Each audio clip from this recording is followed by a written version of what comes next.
Rosicast, hoje com a Maria Rosa Iorra Camargo, para conversar conosco sobre comportamentos frente às cirurgias.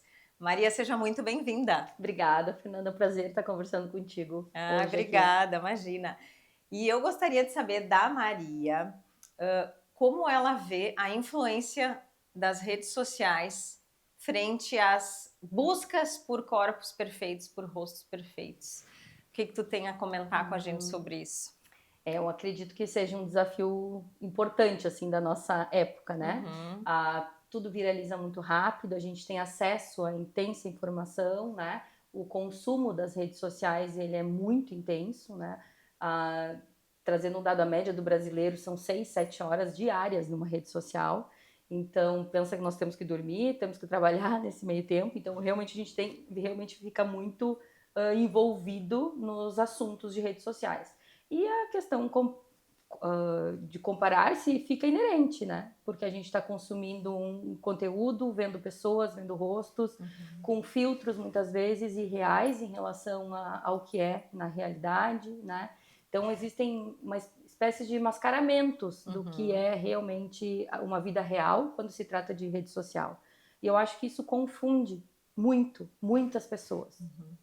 Sim, e o que a gente percebe, às vezes, até não só a questão da busca por melhoras, é busca por algo já existente, impossível e incompatível com aquela face daquele paciente ou com aquele corpo do paciente. Às vezes a paciente chega com uma foto, eu quero ficar assim, e não tem características nenhumas, né? Nenhuma característica para poder dizer, olha, a gente pode chegar perto, ou assim, às vezes é um corpo, um biotipo, uma genética completamente diferente. E a gente fica até assustada, ou então até uma paciente que tem uma característica nipônica, né? Tem um olhinho mais puxado e ela quer um rosto, um olhar completamente redondo, como se desfizesse a sua característica inata.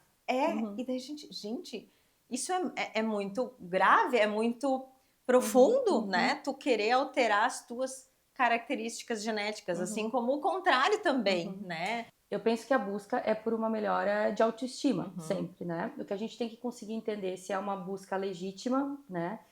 Por alguém que quer fazer uma melhora e sentir-se bem com aquela pequena transformação, aquela correção, né? Ou aquela mudança, ou se está buscando algo que é real. Daí a gente entra numa seara infinita, né? Serão procedimentos e não vai chegar. Né? Existe uma espécie de uma compensação. É quase arrumar uma fachada, né? Porque tem algo dentro que não vai muito bem, algo que não é visto. Né? Então tem sim um desejo de proteção, inclusive, muitas vezes, em arrumar a fachada. Né? Exato. E o quanto isso é intenso e às vezes até traumático, porque a pessoa nunca vai chegar ao desejo real, né? Porque não é tratando o físico que a gente trata o interno, né? Trata a mente, trata a alma, enfim. Então é muito importante a gente falar sobre isso, porque muitas pessoas hoje em dia buscam por cirurgias plásticas tentando resolver problemas e dores internas, insatisfações, né? Então, se você está ouvindo, sabe de alguém que precisaria ouvir esse vídeo, assistir esse podcast, ele é considerado, todo o nosso podcast ele é considerado não só informativo, mas também educativo, né? Então, se a gente pode ajudar uma amiga, uma irmã, uma vizinha, né? Por que não, né?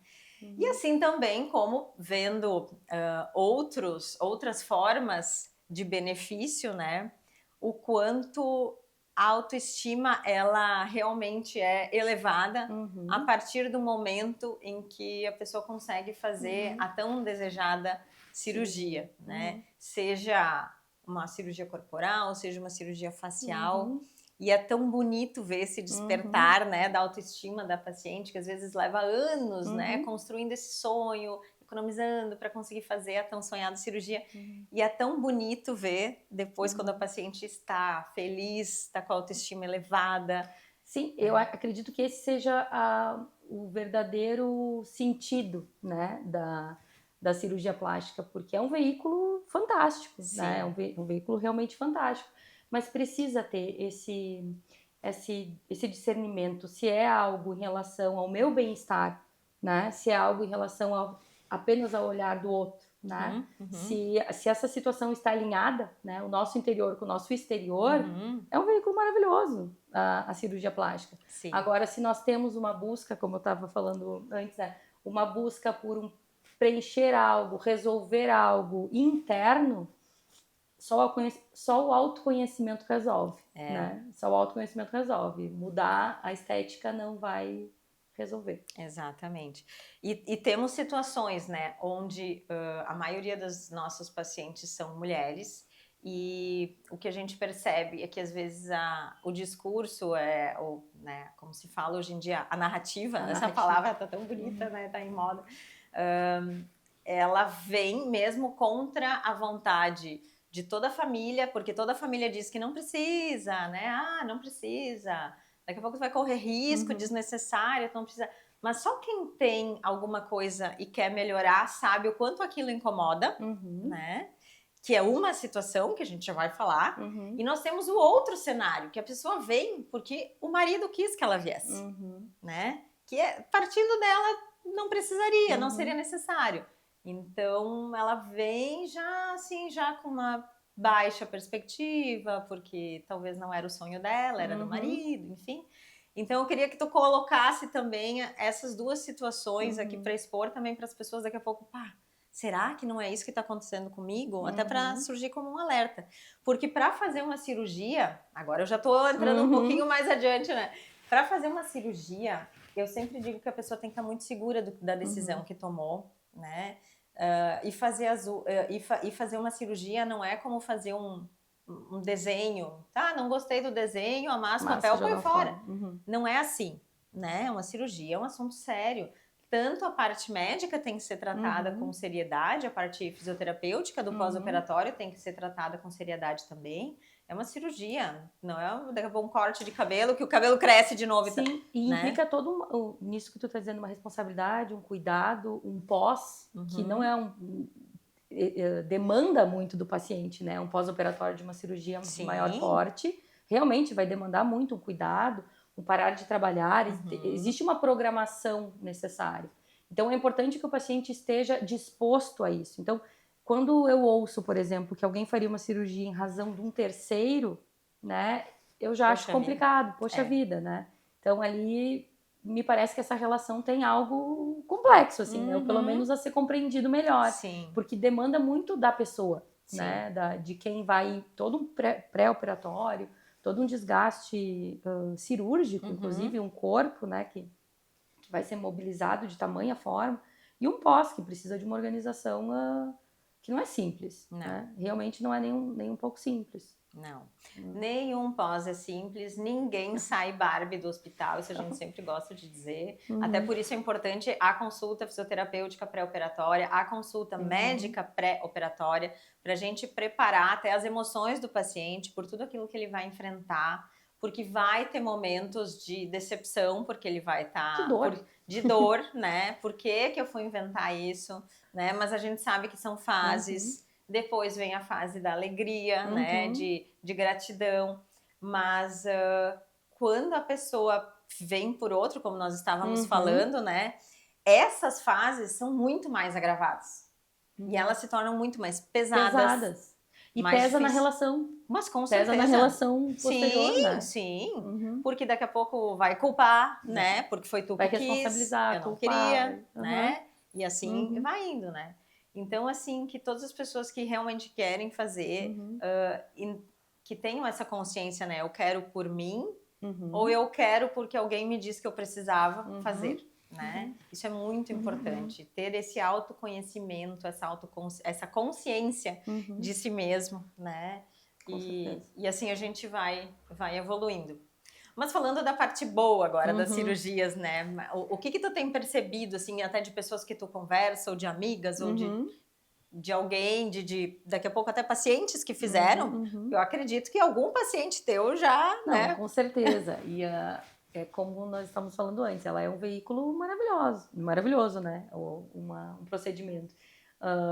Quando vem no momento adequado, quando vem no momento adequado no sentido de um bom preparo, um desejo de, uma disposição né, a fazer. A gente tem uma melhora de autoestima significativa, né? É como se fosse um conjunto. A cirurgia, ela entra junto com ela entra num benefício quando a pessoa, então, tem valores internos, princípios, tem consciência das suas habilidades, capacidades, e tá bem esteticamente. Sim. Então, ela entra num conjunto de bem-estar, né? Então, ali ela fica...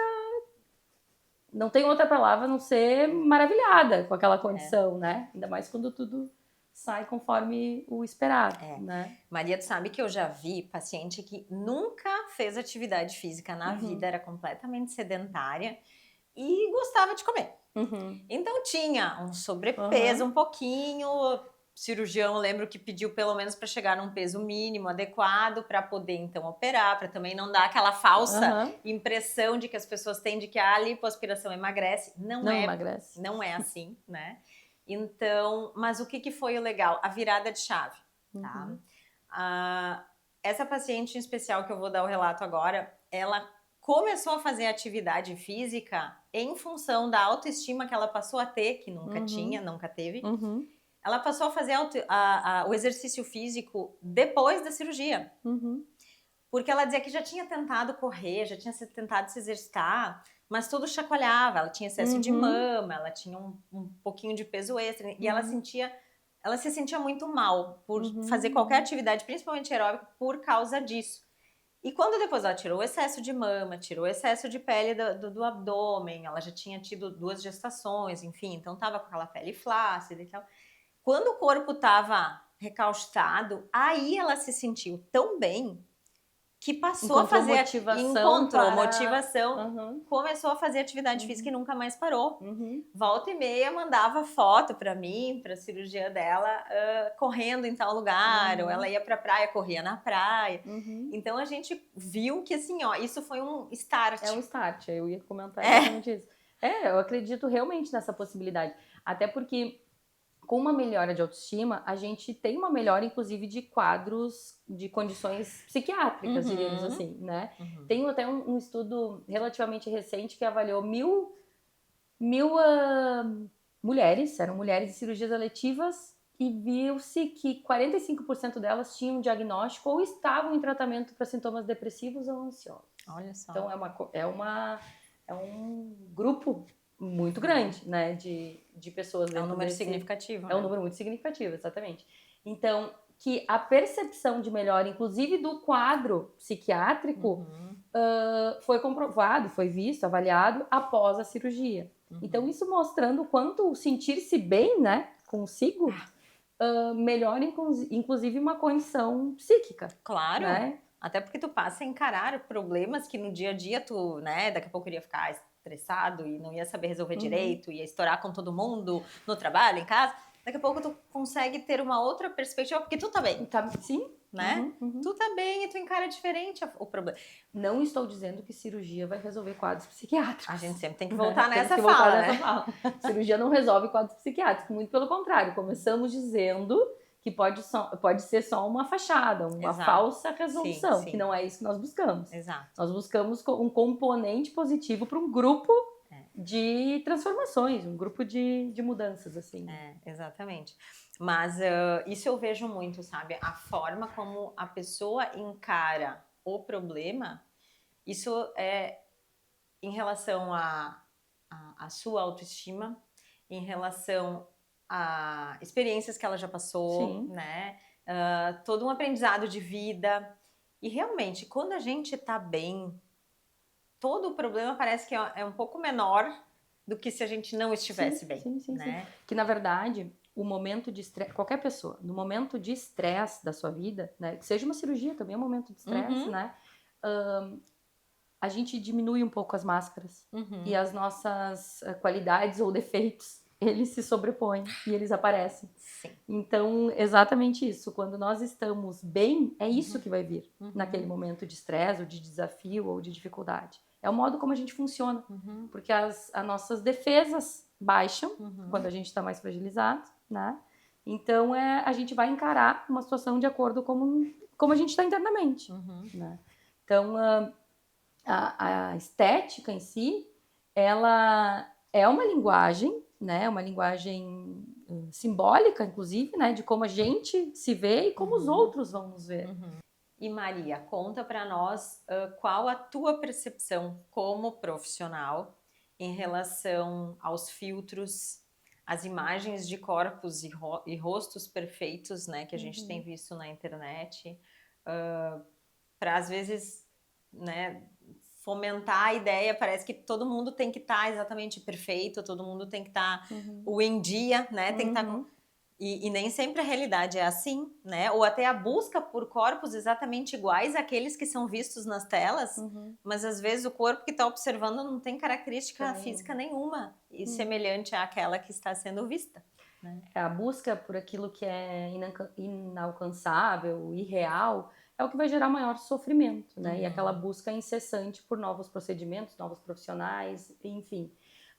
Acredito sim que a tela tem invadido muito, né, do nosso dia, fazendo com que a gente se espelhe, busque estar tal qual, né, estamos enxergando, vendo.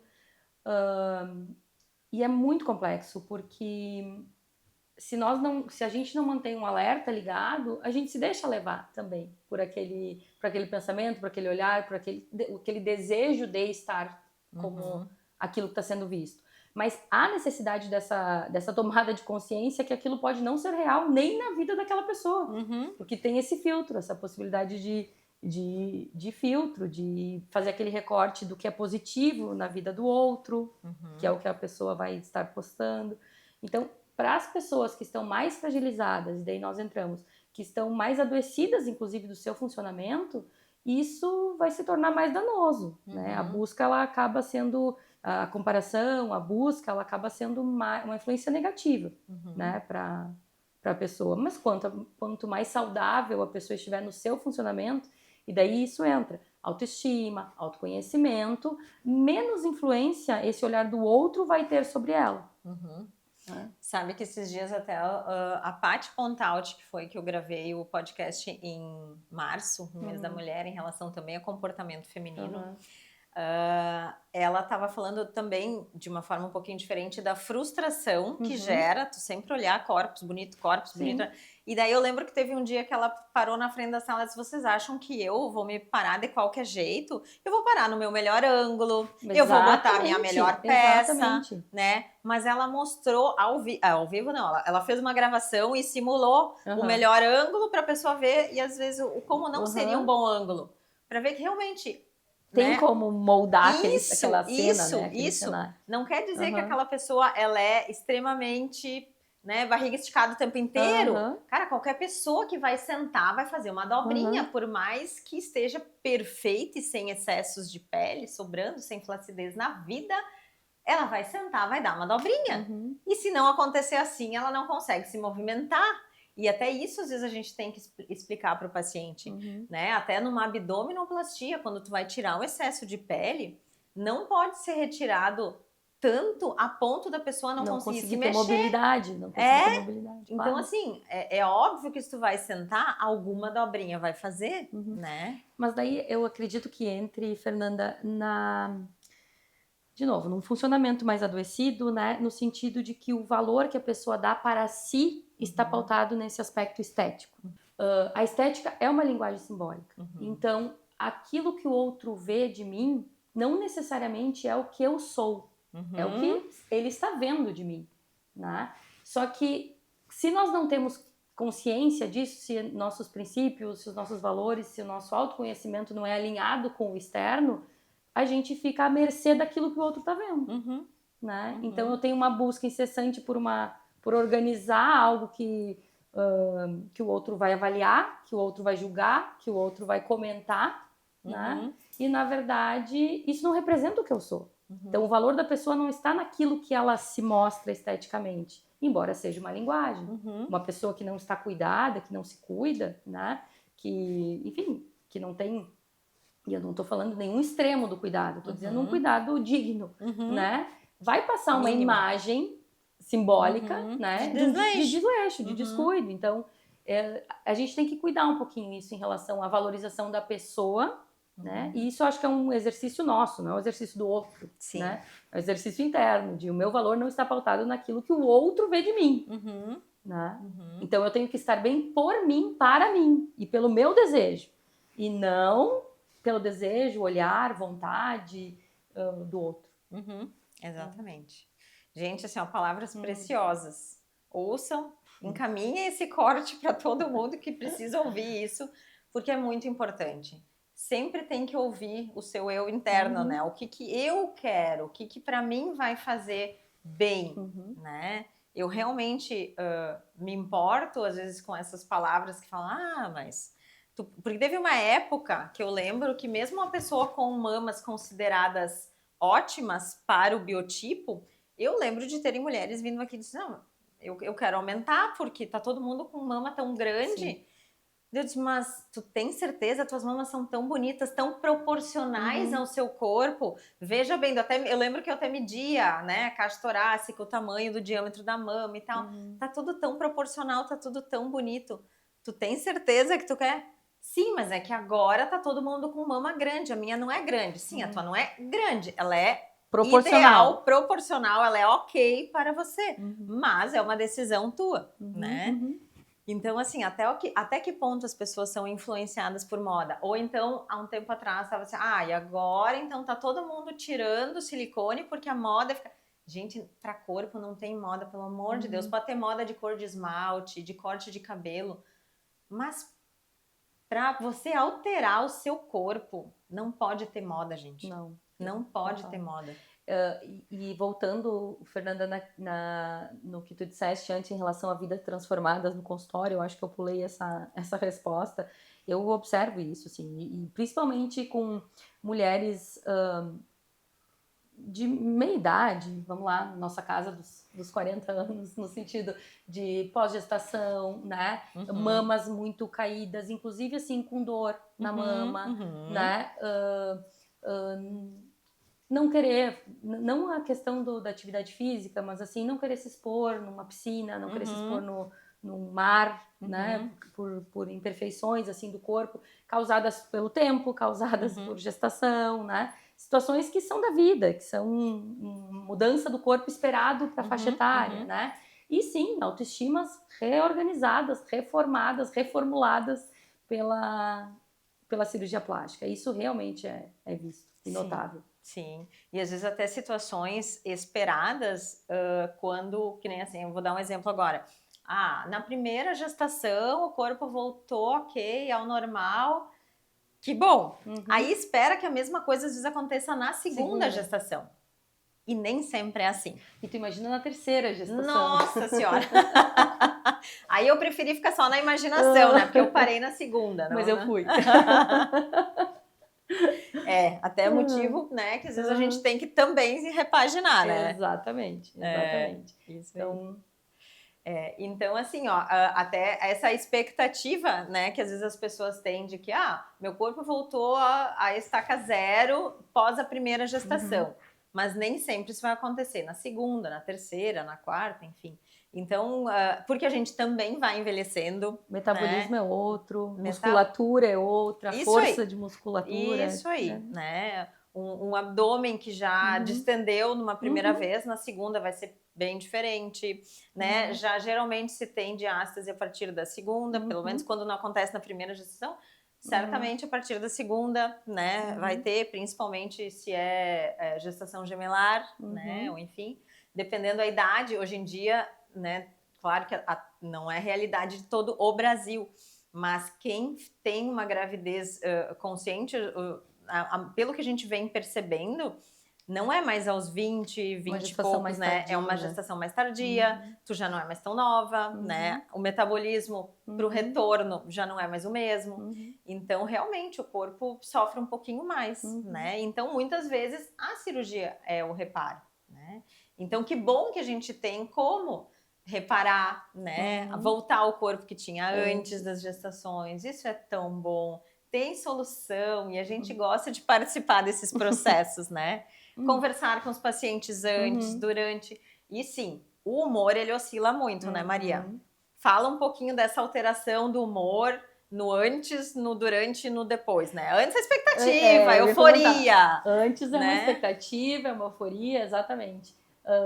Uma certa apreensão também, né? De como... Daí entra toda a questão de estar alinhado com a equipe, né? Não jamais entrar num procedimento com alguma dúvida no sentido de...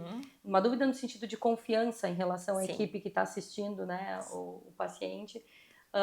Eu acho extremamente importante entrar numa cirurgia tendo certeza que mesmo que coisas desagradáveis aconteçam, eu estou na mão de quem eu desejaria estar naquele momento. Que ela vai estar bem assistida. Exatamente, vou estar bem assistida. Eu acho que essa é uma premissa, assim, para uma cirurgia letiva. Né? Uma cirurgia letiva, principalmente. E no pós-imediato? E no pós-imediato, adoro. Né? Mas a expectativa também pelo resultado. Sim, né? sim. Eu acho que tem realmente essa expectativa pelo resultado, a pessoa tem que estar ciente de que o processo ele é lento, ele não é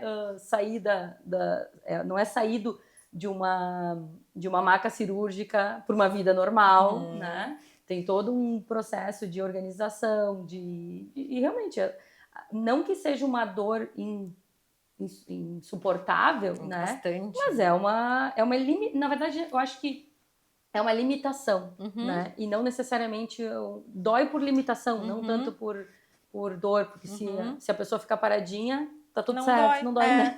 Não dói. É uma das coisas que eu falo no pré-operatório, olha, se tu ficar parada só respirando e piscando, não dói. Né? Gente, brincadeiras à parte, mas assim, ó, realmente, tem fases e fases. E quando a gente consegue expor para o paciente todas as fases, quando acontecer, a pessoa não se assusta. Isso eu lembro que a Fernanda falou que ia acontecer. E daí, quando tu estavas falando do humor, ele oscila junto na irritabilidade, né, na ansiedade. Um paciente, por exemplo, que tem uma predisposição ansiosa ou faz um tratamento de ansiedade, tem que comunicar ao médico as medicações que usa. O paciente usa remédio para dormir. Ele precisa comunicar. O pós-operatório é um estresse metabólico, é toda uma alteração. Então, o médico, que é o responsável pela cirurgia, o mesmo anestesista, ele não pode ser privado dessas informações, né? Sim. Todo mundo corre riscos naquele momento, se houver uma omissão desse nível, né? Então, sim, as crises de ansiedade pode ser um momento de... Pode exacerbar a crise de ansiedade, insônia, né? Irritabilidade. Essas são as principais alterações vistas em procedimentos, tanto eletivos ou não, né? Mas eu acho que o benefício, né, o bom do eletivo é que tu pode minimizar completamente isso, se o médico está ciente, né, se a equipe está ciente dessa condição prévia, né, do paciente. Pelo que eu tenho observado, todos seguem tomando as suas medicações, porque, claro, vai passar pela consulta com a equipe de anestesistas, vai passar pelo crivo do médico, né, como eu chamo também. Aqui também, eu tenho que saber todas as medicações, né, e às vezes eu vejo que as pessoas esquecem de falar suplementos até, que utilizam porque não consideram medicamento, né, medicação. E aí tem alguns suplementos que daí a gente pergunta, tá, mas foi indicado? Não, isso eu tô tomando porque é bom, por conta, né? Isso. E tem alguns, gente, isso aqui é um alerta, alguns tipos de suplementos, eles devem ser tomados na hora certa com indicação. Por quê? Pode alterar o metabolismo cicatricial. Então, ao invés de tu ter aquela cicatriz bonitinha, ele pode gerar, aliás, estimular uma hipercicatrização, né? Então, uma cicatriz exacerbada, desnecessária para o momento, quando a gente quer uma cicatriz minimamente visível, delicada, né? Então, sem a pessoa comunicar exatamente tudo o que consome, a gente não tem como dizer, olha, restringe por tantos dias, depois não tem problema tu voltar a tomar, né? A gente explica os porquês. Então, não é que a gente está dizendo para a pessoa, olha, eliminar da vida. Não, primeiro que a ingesta tem que ser consciente e com indicação. Primeira coisa, isso é para tudo. Segunda, que quando tu vai provocar um trauma cirúrgico, altera a reação do metabolismo e a gente precisa, então, às vezes, realmente não ter aquela substância atrapalhando a cicatrização, por exemplo. Salvo algumas exceções, as medicações psiquiátricas, elas devem, inclusive, ser mantidas, né? Olha, nunca vi ninguém pedir para parar. Todos todos os pacientes continuaram. Tem algumas que podem alterar o metabolismo... Mas a maioria... Sim, mas a maioria realmente se mantém. Sim, algumas relacionadas a sangramentos, algo nesse sentido. Mas realmente a maioria se mantém. A grande maioria se mantém. Então, mas é importante essa informação, né? Sim, sim. E quem, às vezes, não está habituado a tomar... aliás, quem não está habituado, quem não tem indicação e não precisa de medicação para dormir, insônia... às vezes, nesses primeiros dias, o que a gente pode conversar é sobre um relaxante muscular. Porque, né, não é... a gengibre não é sonífero. Palavras simples, né? Eu acho que a grande riqueza é poder individualizar. É conhecer esse paciente. Quem é que vai para essa cirurgia, né? Como lida com as situações de estresse no seu dia a dia. Sim. Então, talvez seja uma indicação mesmo de um uso pontual de um fármaco, né? Naquele período pré, pós, imediato, né? Então, conseguindo individualizar, conhecendo aquele paciente, a chance de sucesso e ser um processo sem grandes intercorrências é enorme, né? Realmente enorme. Sim. Até uma paciente de cirurgia ortognática que eu já tive, também ela é psicóloga, mas acabou, depois de precisar passar pelo procedimento da cirurgia, ela viu o quanto isso abalou ela, porque é muita privação. Tu não pode comer, tu não pode mastigar, tudo é líquido. Aí depois tudo é pastoso, mas também tu não pode mastigar. Então, assim, até teu cérebro entender que tu tá saciado, até gera muita ansiedade. Às vezes a pessoa diz assim, mas eu tenho fome, mas eu acabei de comer, mas é que como tu não mastigou... A consistência é outra. Isso, né? Então, eu sempre digo assim, teu cérebro às vezes não entende o que tu entende. Né? É difícil, né? Mas é verdade, é verdade. Né? O cérebro reconhece alguns sinais, mas não. Se a gente dá uma modificada na informação, às vezes então ele não interpreta da forma adequada. Isso, exato, né? Então, às vezes, para falar para um leigo, a gente tem que explicar da forma que ela vai entender, né? Então, sim, em cirurgias das mais diversas, seja cirurgia oncológica, cirurgia ortognática, que é muito traumática, cirurgias estéticas, qualquer tipo de cirurgia, vai alterar a rotina, vai alterar o metabolismo, vai alterar o sono, a digestão, até o ciclo digestivo, né? Vai alterar. Sim, até pelo estresse, né? Exatamente. O funcionamento intestinal. Medicação, sim, né? Claro. Então, a gente precisa estar muito em cima, muito presente no dia a dia do paciente, né? Então, quando eu digo assim, olha, meu celular a partir de hoje está à disposição, é porque ele está à disposição mesmo, né? Porque às vezes vão vir perguntas, às vezes vão vir ansiedades, anseios, né? Ai, Fernanda, eu não tenho coragem às vezes, de perguntar isso para o médico, né? Ai, eu não quero. E daí às vezes perguntam gente, assim, que bom que tu me perguntou, porque eu não queria que tu ficasse com essa dúvida, né? E eu noto até perguntas da intimidade do casal, né? Quando às vezes uma paciente faz cirurgia, quando é que eu vou poder voltar a ter relações? E é muito engraçado isso, porque conforme vai passando o tempo, elas vão tendo intimidade até para fazer esse tipo de pergunta, né? E que bom. E que bom que façam, porque ficar com a dúvida e ficar restrita as situações que faz parte da vida, da rotina do casal, deve ser muito ruim, né? Então, que bom que exponham, né? E que bom que a gente está aqui, né? Podendo contribuir falar, com essas informações. Sim. E às vezes, sim, tem pacientes que nunca fizeram terapia e que eu consigo identificar que está precisando de um apoio, de uma orientação, né? Naquele momento. Se vai seguir depois, não sei. Não é da minha alçada, mas já teve pacientes em que entraram num nível de bagunça mental tão grande depois de uma cirurgia que eu precisei indicar. Eu acredito, e inclusive nessa avaliação pré-operatória, imagino que vocês tenham muito essa... Sim. Né, esse olhar, né? Porque o paciente que demonstra muita insegurança, hesita muito, né? Quer, mas não quer. Marca né? e desmarca. Marca e desmarca, né? Sim. Enfim, isso eu acho que é realmente importante questionar se esse é o real, se é o verdadeiro momento, né? O melhor momento para que essa cirurgia seja feita. Porque a forma como ele entra no procedimento também vai falar um pouco da forma como será e como será o pós-procedimento, né? Como será o trans e o pós. Então, salvo algumas exceções, claro. Isso é importante, assim, estar na avaliação, né, do inicial. Né? Maria, e o que tu tem a dizer para uma situação, como eu vou colocar, até para ajudar essas pessoas, tá?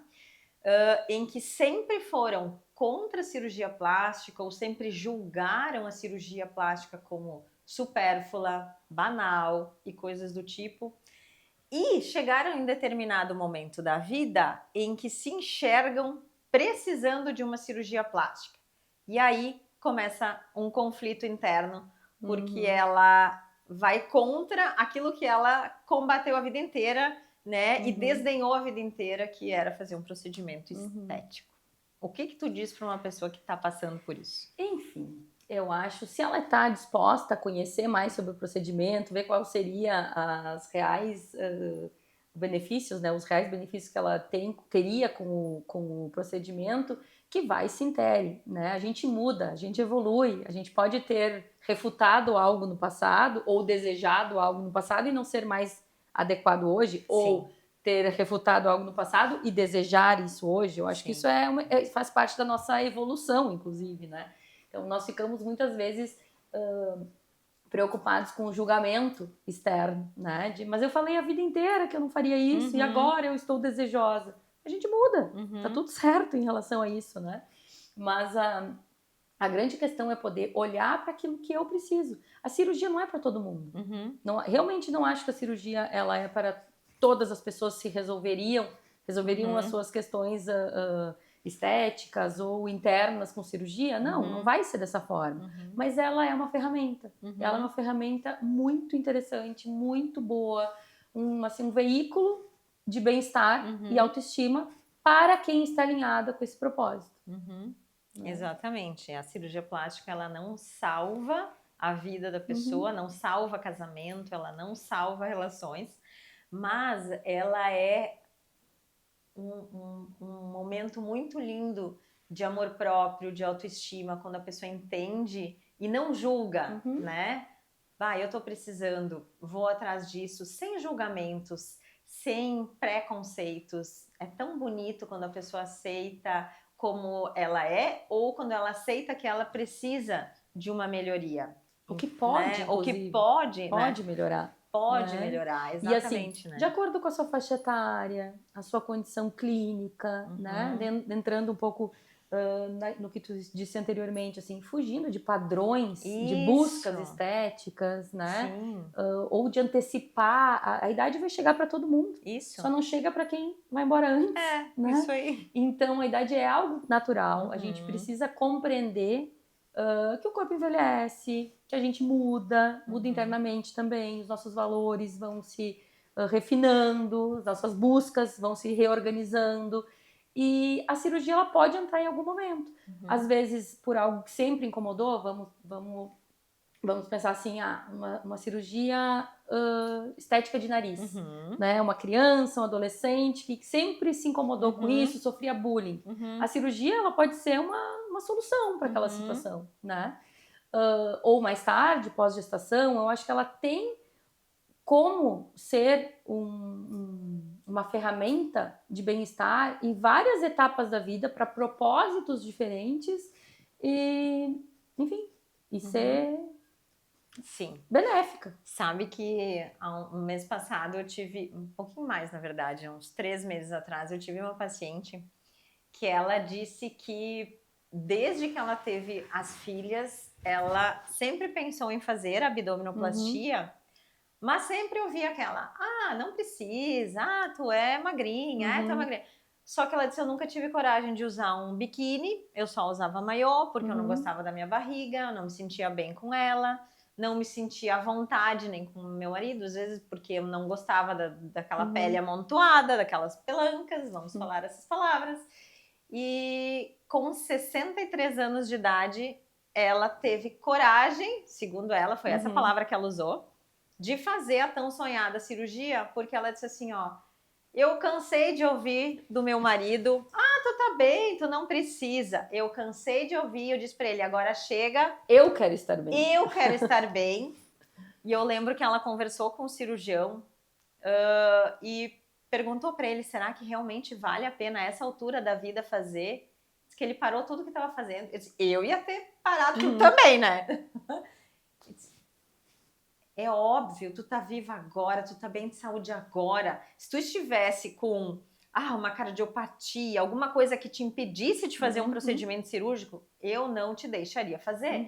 Mas tu tá ótima de saúde, tu tá ativa, tu tá com a tua cuca legal, falando da época, né, de quando eu era jovem. Por que não? Tu vai ver o benefício, né?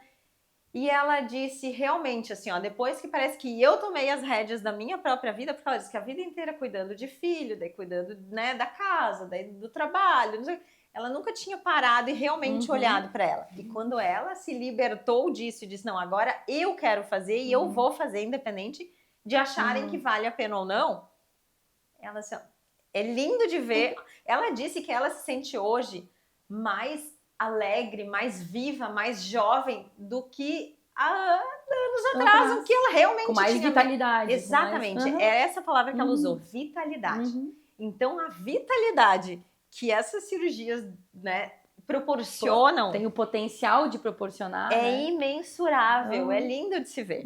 É lindo de se ver. Independente da idade, né, da pessoa, é lindo de ver que alegria, que vida que dá para esse corpo, para essa mente, para essa alma, para essa pessoa. É tão bonito. E é muito legal quando a gente encontra pessoas e a gente tem essas histórias para contar, né? E daqui a pouco até despertar o interesse de outras pessoas que talvez estão pensando, mas também não se sentiram encorajados a fazer, né, Maria? Isso aí. Maria, eu queria te agradecer muito por ter participado, por ter explicado um pouquinho para as pessoas que sim, muitas fases acontecem durante o período que antecede, durante o período posterior às cirurgias, em que a gente oscila realmente de humor, de estado emocional, o estado físico da gente também vai mudando conforme a gente vai se recuperando, e que tudo são processos, e que bom aprender com os processos, né? E assim a gente evolui. Outra coisa que tu falou antes que eu achei muito bacana também, que bom que a gente não pensa como a gente pensava no passado, isso faz parte da evolução, claro. né? Pensar diferente faz parte da evolução do ser humano, e que bom que a gente evolui, que bom que a gente pensa diferente. Com Significa certeza. Que a gente está amadurecendo. Exatamente, né? O processo do amadurecimento. Exatamente. E que bom poder passar um pouquinho para os nossos ouvintes esses ensinamentos. E como eu disse no início, esse é um podcast não só informativo, mas também educativo. Com certeza, alguém ouvindo um pedacinho desse podcast lembrou de alguém que passou ou está passando por uma situação dessas. Não é mesmo? É isso aí. Fernanda, eu te agradeço também, tá? Obrigada. Fico à disposição para o próximo momento. Eu acho que eu gostaria de finalizar assim, deixando um recado que a cirurgia ela tem um potencial maravilhoso para arrumar a fachada da casa. Mas internamente a gente precisa de autoconhecimento, né? Então, se a gente conseguir alinhar esse desejo de cuidado externo com o cuidado interno, a gente tem uma vida saudável, sem dúvida nenhuma. Sempre, com certeza. Muito obrigada. De nada.